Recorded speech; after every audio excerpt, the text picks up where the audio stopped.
नमस्कार मंडळी, चित्रपट व्याख्याती या चॅनलवर तुमचं स्वागत आहे. तर आजच्या या व्हिडिओमध्ये आपण पुष्पा 2 एक्सप्लेन करणार आहोत. चला तर मंडळी, जराही वेळ न दवडता व्हिडिओला सुरुवात करूया. चित्रपटाची सुरुवात होते पुष्पापासून, जो एका पोर्टवर असतो. तिथे काही जपानी लोक येतात आणि पुष्पावर हल्ला करतात. इथे आपल्याला कळतं की पुष्पाने त्याला आपला माल विकला होता, पण त्याला त्या मालाचे पैसे मिळाले नव्हते. त्यामुळं पुष्पा तिथे आपले पैसे घेण्यासाठी आलेला असतो. आता तिथे मारामारी सुरू होते आणि शेवटी पुष्पाला गोळी लागते, ज्यामुळं तो समुद्रात पडतो. जेव्हा पुष्पा पाण्यात बुडत असतो तेव्हा त्याला आपल्या लहानपणीचा एक प्रसंग आठवतो. खरं तर जेव्हा पुष्पा लहान होता तेव्हा काही मुलं त्याला त्याच्या वडिलांचं नाव विचारतात.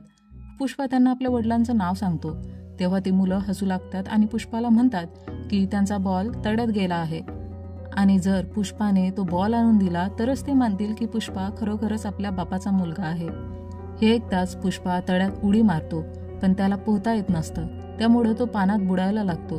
त्यानंतर पुष्पा झोपेतून जागा होतो आणि खूप घाबरलेला असतो. हे पाहून श्रीवल्ली त्याला शांत करते. नेक्स्ट डे आपण एका मुलाला पाहतो ज्याचा आज लग्न असतं, पण तरीही तो कामावर आलेला असतो, कारण पुष्पाला एक मोठा ऑर्डर पूर्ण करायचा असतो. पण कामगार कमी असल्यामुळं तो मुलगा पुष्पासाठी कामावर येतो. त्यानंतर सगळे मजूर जंगलात जाण्यास सुरुवात करतात. त्यांच्यात एक नवीन व्यक्ती देखील सामील होतो. यानंतर सगळे मजूर जंगलात जातात आणि आपलं काम सुरू करतात. काम करत असताना ते शिखावतची मजाक उडवत असतात की कसं पुष्पाने शिखावतला धडा शिकवून त्याला घाबरवून पळून लावलं. आता जसं मजुरांचं काम संपतं तसं आपण पाहतो की जो नवीन माणूस त्यांच्यात सामील झाला होता तो दुसरा तिसरा कोणी नसून शिखावतच होता आणि तो मजुरांच्या सगळ्या गोष्टी ऐकत होता आणि त्यामुळं तो खूप चिडलेला होता. त्याने मजुरांना सांगितलं की तो शिखावत आहे आणि आता तो त्यांना सोडणार नाही. त्यानंतर शिखावत संपूर्ण पोलीस फोर्सला बोलावतो आणि सगळ्या मजुरांना पकडलं जातं. आता त्यात तो मुलगाही होता ज्याचं आज लग्न होतं. त्याचे सासरे खूप रागवलेले असतात, कारण तो मुलगा आजच्या दिवशीही कामावर गेला होता. पण नवरी मुलगी आपल्या वडिलांना समजावते की तिला पुष्पा भैयावर पूर्ण विश्वास आहे की पुष्पा तिच्या होणाऱ्या नवऱ्याला परत घेऊन येईलच. त्यानंतर आपण पाहतो की पुष्पा पोलीस स्टेशनला जातो आणि पोलीस अधिकाऱ्यांना सांगतो की त्या मुलाला त्यांनी सोडून द्यावं ज्याचं आज लग्न आहे. यावर पोलीस अधिकारी म्हणतो की जर त्याने त्या मुलाला सोडलं तर शिखावत त्यांना सोडणार नाही. पण पुष्पा त्यांना आठवण करून देतो की आतापर्यंत त्याने किती लाच दिली आहे. यानंतर पोलीस अधिकारी त्या मुलाला सोडतो. जसाच तो मुलगा बाहेर येतो तसा पुष्पा पाहतो की त्याच्या अंगावर खूप जखमा आहेत, म्हणजे शिखावतने त्यांना मारलं होतं. त्यामुळे पुष्पा जेव्हा आत जातो तेव्हा पाहतो की सगळ्या मजुरांना खूप जास्त मारहाण करण्यात आलेली आहे. पण ते सांगतात की त्यांनी शिखावतला पुष्पाचं नाव सांगितलेलं नाही. हे पाहून पुष्पाला खूप जास्त राग येतो आणि तो म्हणतो की आता तो सगळ्यांना इथून सोडून घेऊन जाईल. हे ऐकून पोलीस अधिकारी म्हणतो की जर पुष्पाने असं केलं तर त्यांची नोकरी जाईल. त्यानंतर पुष्पा सगळ्या पोलीस अधिकाऱ्यांना इतके पैसे देतो जेवढे ते रिटायरमेंटपर्यंतही कमवू शकले नसते.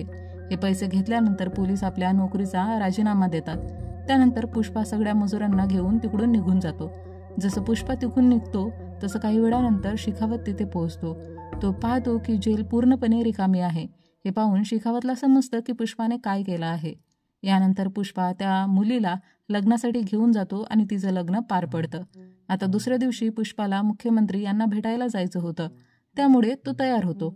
त्यानंतर तो श्रीवल्लीसोबत रोमॅन्स करायला लागतो आणि ते दोघं इंटिमेट होतात. त्यावेळी श्रीवल्ली पुष्पाला सांगते की त्याने मुख्यमंत्र्यासोबत एक फोटो काढावा, कारण तिला आपल्या लिव्हिंग रूममध्ये मुख्यमंत्री आणि पुष्पाचा फोटो लावायचा होता. तिला सगळ्यांना दाखवायचं होतं की तिचा नवरा मुख्यमंत्र्यासोबत उठबस करतो. त्यानंतर पुष्पा मुख्यमंत्री यांना भेटायला जातो, जिथे नायडूही असतो. नायडू आणि पुष्पा दोघेही मुख्यमंत्र्यांना भेटतात. तिथे नायडू मुख्यमंत्र्यांना सांगतो की त्यांच्या पक्षाला सर्वात जास्त फंडिंग पुष्पाकडूनच मिळते.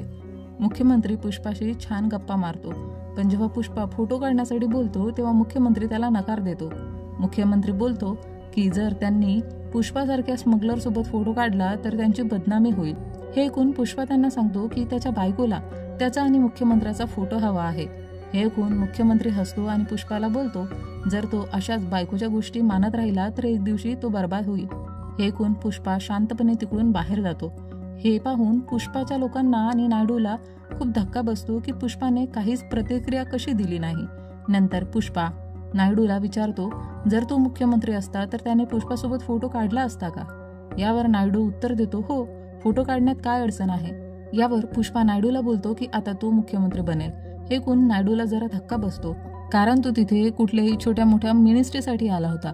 पण पुष्पा त्याला मुख्यमंत्री होण्याचा सल्ला देतो. नायडू म्हणतो की मुख्यमंत्री होण्यासाठी त्याला सुमारे 10 कोटी लागतील. यावर पुष्पा उत्तर देतो की तो त्याला 500 कोटी देईल, पण नायडूलाच मुख्यमंत्री व्हावं लागेल. त्यानंतर पुष्पा नायडूसोबत फोटो काढतो आणि फोटोग्राफरला सांगतो की 24 तारखेला त्याला तो फोटो फ्रेम करून द्यावा. त्यानंतर पुष्पा एका इंटरव्ह्यूमध्ये सांगतो की सीएम साहेबांनी अजून फोटो काढला नाही, कारण ते 24 तारखेला त्याच्या घरी येऊन फोटो काढतील. हे सांगून पुष्पा तिकडून निघून जातो. नायडू पुष्पाला विचारतो की तो एवढे पैसे कुठून आणणार. तर पुष्पा उत्तर देतो की आतापर्यंत तो फक्त भारतातच डील करत होता, पण आता तो बाहेरच्या देशांमध्ये डील करणार आहे आणि अधिक पैसे मिळवणार आहे. त्यावर पुष्पा केशवला सोबत घेऊन मालदीव जातो, जिथे पुष्पाची एक महत्त्वाची मीटिंग असते. त्या मीटिंगमध्ये एक व्यक्ती 2000 टन माल मागतो. पुष्पा त्यासाठी सहमती दर्शवतो, कारण त्याला एका टन मागे 2.5 कोटी मिळणार होते.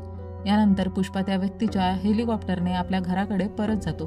त्यानंतर पुष्पा सर्व डीलर्सची मीटिंग आयोजित करतो आणि त्यांना सांगतो की त्याला किती मालाची आवश्यकता आहे. त्यामुळे सर्वजण कामावर जातात, कारण त्यांना इथे अधिक पैसे मिळणार होते.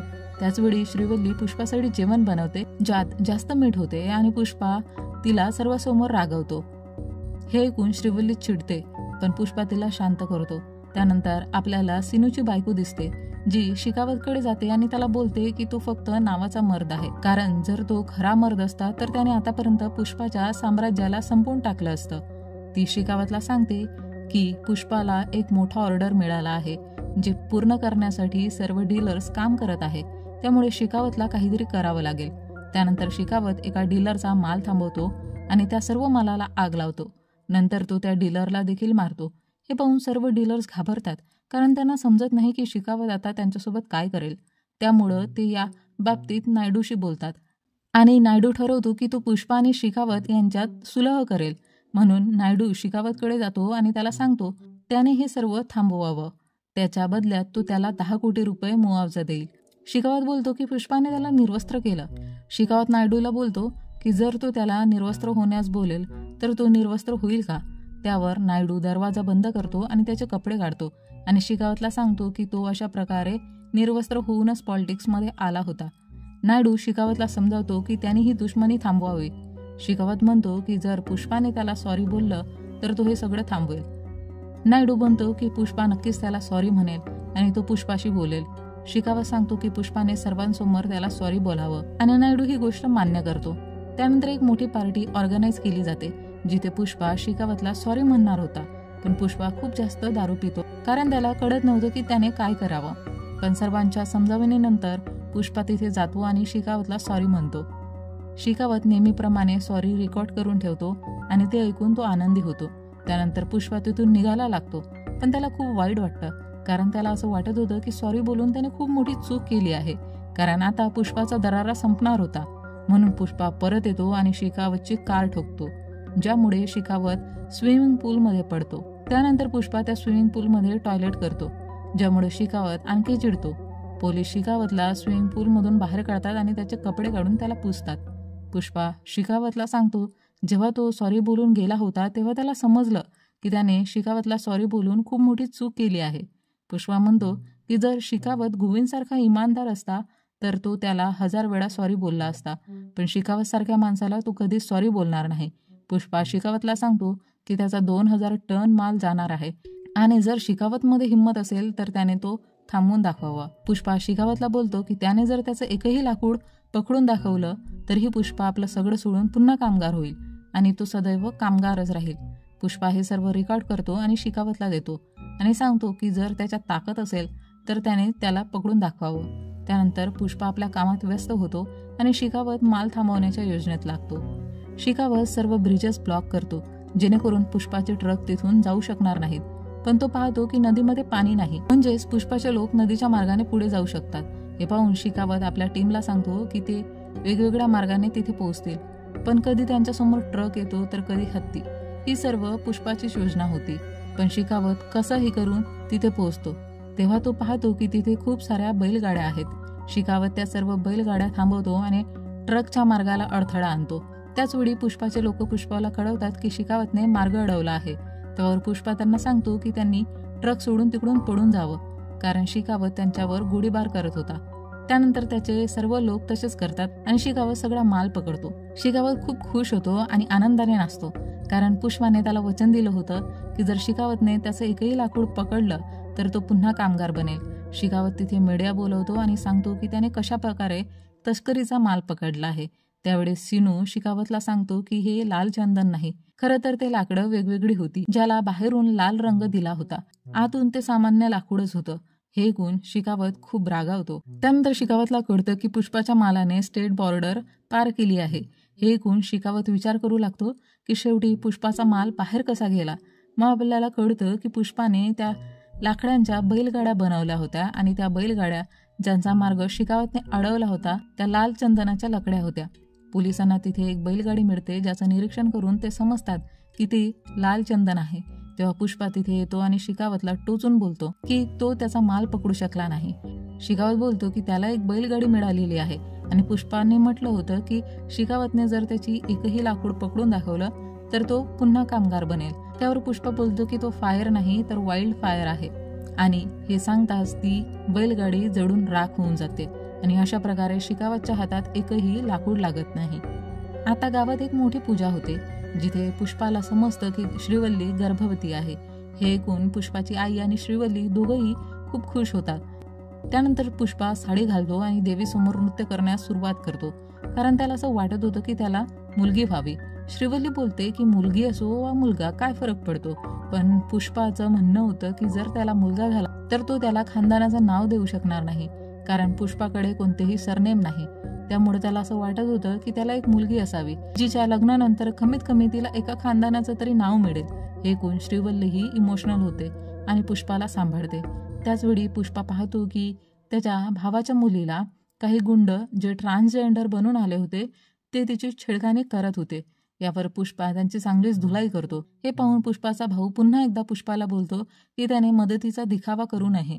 हे ऐकून श्रीवल्लीला खूप राग येतो आणि ती रागाच्या भरात पुष्पाच्या भावाला बरीच खरीखुटी सुनावते. पुष्पा देखील खूप दुःखी झालेला असतो. त्याचवेळी शिकावत, सीनू आणि त्याची बायको सीएमला भेटायला जातात आणि त्याला सांगतात की त्याच्या पदाला धोका आहे. शिकावत सीएमला सांगतो की पुष्पा त्याला हटवून नायडूला सीएम बनवणार आहे.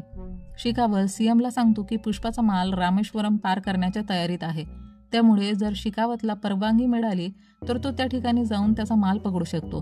हे ऐकून सीएम त्याला परवानगी देतो. त्यानंतर शिकावत रामेश्वरमला पोहोचतो. तिथे खूप साऱ्या बोट्स असतात, पण बोटींची तपासणी केल्यावर त्याला काहीच सापडत नाही.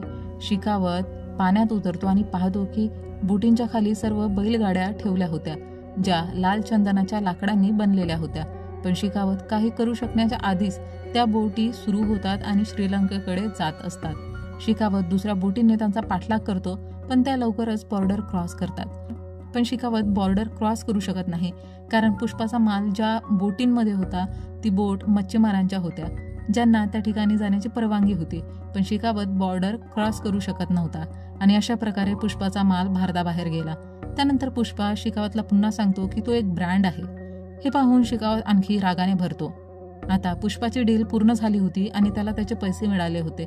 त्यानंतर नायडू मिनिस्टरला 500 कोटी रुपये देतो आणि सीएम बनवतो. तसेच पुष्पा त्याला 24 तारखेला त्याच्या घरी लंचसाठी बोलावतो. नायडू 24 तारखेला सीएम बनतो आणि सर्वप्रथम पुष्पाच्या घरी लंचसाठी येतो, जिथे नायडू श्रीवल्लीला सांगतो की त्याला फोटो हवा होता, म्हणून पुष्पाने सीएम बदलला, कारण त्या सीएमने फोटो देण्यास नकार दिला होता.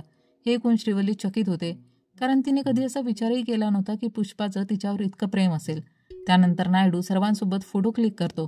त्याचवेळी शिकावतला पाहतो, ज्याला आपली हार सहन होत नाही आणि तो सर्व लाकूड जाळून स्वतः सुद्धा तिथेच थांबतो आणि आपल्याला दिसतं की कदाचित शिकावत सुद्धा त्यात मरण पावला आहे. त्याच दिवशी पुष्पाच्या घरात पुष्पाची वहिनी येते आणि त्याला सांगते की त्यांच्या मुलीला त्याच गुंड्यांनी किडनॅप केला आहे, ज्याने त्या दिवशी तिला छेडलं होतं. हे ऐकून पुष्पा त्या किडनॅपरला मेसेज पाठवतो की त्याने त्यांच्या पुतणीला 1 तासात सोडून द्यावं, अन्यथा तो सर्वांना मारून टाकेल. पण ते गुंड त्याच्या पुतणीला सोडत नाही आणि पुष्पाला कॉल करून 20 कोटी रुपये मागतो. इथे पुष्पाला समजतं की ज्याने किडनॅप केला आहे तो दुसरा तिसरा कोणी नसून मिनिस्टरचा भावाचा मुलगा आहे. मिनिस्टर पुष्पाला सांगतो की त्याने त्याच्या भावाला काही करू नये, पण पुष्पा बोलतो की जर त्याने त्याच्या पुतणीला काही केलं तर तो सगळ्यांना मारून टाकेल. त्यानंतर पुष्पा पैसे घेऊन त्या ठिकाणी जातो जिथे त्याला बोलावले होते. पुष्पा तिथे जाऊन पैसे देतो, पण ते गुंड त्याला पिटायला लागतात. पण पुष्पा काहीच करू शकत नाही, कारण त्याच्या पुतणीच्या जीवाला धोका होता. त्यानंतर त्याच्या पुतणीला तिथं आणलं जातं आणि मिनिस्टरचा पुतणा तिचे कपडे फाडायला लागतो. हे पाहून पुष्पाला खूप राग येतो आणि तो सर्वांना पकडून मारू लागतो. त्याच वेळी त्याला मिनिस्टरचा कॉल येतो आणि तो त्याला सांगतो की त्याने त्याच्या पुतण्याला काही होऊ देऊ नये. पण पुष्पा अखेरीस त्याला मारून टाकतो. त्यानंतर तिथे मिनिस्टरचा भाऊ येतो आणि आपल्या मुलाच्या मृतदेहाला पाहून तो पुष्पावर राग व्यक्त करतो आणि मिनिस्टरचा भाऊ पुष्पाच्या पुतणीबद्दल खूप वाईट साईड बोलतो. त्यामुळं पुष्पाला ते ऐकून खूप जास्त राग येतो. हे ऐकून पुष्पाला खूप राग येतो आणि तो त्यालाही मारून टाकतो आणि आपल्या पुतणीला वाचवतो. काही दिवसांनी पुष्पाचा भाऊ त्याच्या घरी येतो. तो पुष्पाच्या आईला माफी मागतो आणि बोलतो की त्याने आजपर्यंत पुष्पाला खूप वाईट वागणूक दिली, पण शक्य झाल्यास तिने पुष्पाला सांगावे की त्याला माफ करावे. तसेच तो सांगतो की पुष्पाच्या पुतणीचं लग्न ठरलं आहे आणि म्हणून तो लग्नात सर्वांना आमंत्रित करतो. त्यानंतर श्रीवल्ली पुष्पाला लग्नाचं इन्व्हिटेशन कार्ड दाखवते, ज्यावर पुष्पाचं आणि त्याच्या आईचं पूर्ण नाव होतं. हे पाहून पुष्पा खूप इमोशनल होतो. त्यानंतर आपण मिनिस्टरला पाहतो, जो त्याचा भाऊ आणि पुतण्याचे अंतिम संस्कार करत असतो आणि तो तिथे कोणाचा तरी वेट करत असतो. त्याचवेळी त्याच्यासाठी तिथं काही फुलं येतात, ज्यात एक विचित्र मास्क होता.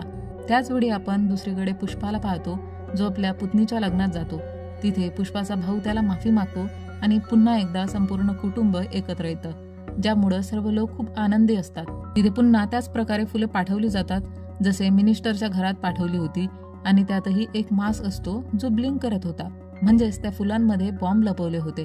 त्यानंतर आपण दूर उभ्या असलेल्या एका व्यक्तीला पाहतो, ज्याच्या हातात रिमोट होता आणि असं दिसतं की तो शिकावतच आहे, कारण त्याच्या हातातही तोच रेडिओ होता जो आपण याआधी शिकावतच्या हातात बघितला होता.